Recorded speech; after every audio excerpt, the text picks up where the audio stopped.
So cloud computing is doing well. We've learned some definitions. But what's the case for cloud computing? Well, there's a bunch of reasons why. One of the most compelling ones is that in traditional IT, I've got one machine, and if I give it a job to do, it's got to chew on that job. In cloud IT, I can say, I'd like 500 machines, please, and only pay for them for the hour I use them.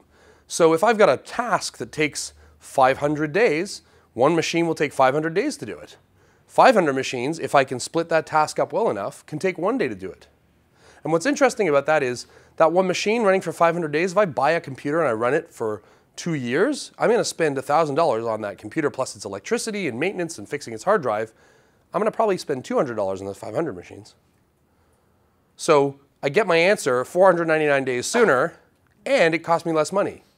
Now, not every application is like this. There are lots of applications that can't run in parallel or that you have to use every day anyway. But for those applications that do work like this, they're great. And by the way, agile companies that are progressive, take this latter approach. Clouds are also catching up because of self-service. It means less help desk traffic because people can deploy their own machines. You're not waiting for IT to get back to you with a server you needed. Clouds are also really good for elasticity. This is kind of a funny graph. Anybody know what this chart is? So on this chart, you see in the green line the typical amount of water consumption in Edmonton, which is part of Canada. And the blue line is the water consumption on a day when there was a hockey game somewhere. It was the Olympics. I think Canada and some other country were playing, and Canada did really well. You can see the difference between sustained load and spiky load of the water system as Canadians go to the bathroom and then celebrate. And that is actually showing you the break by periods. There are some applications that look like normal water consumption when nothing's happening. And then there's other applications that are very spiky and tied to some kind of event.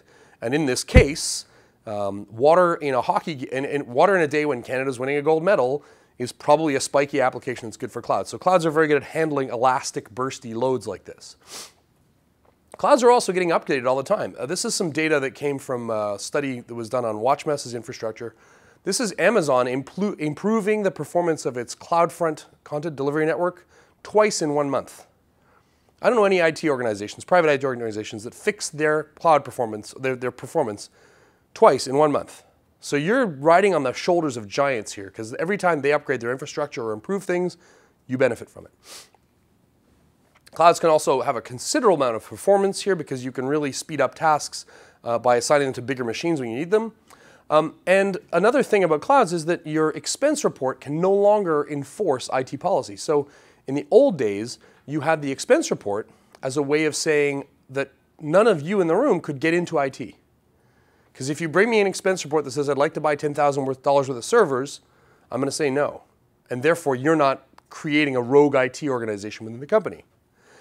But the definition of policy for expense reports is that when something becomes materially substantial, you have to expense it.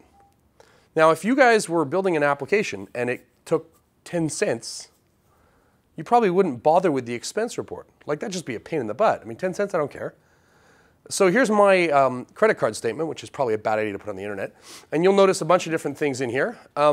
And the cheapest of them, cheaper even than the Blizzard Enterprises World of Warcraft subscription, is the $1.10 for Google.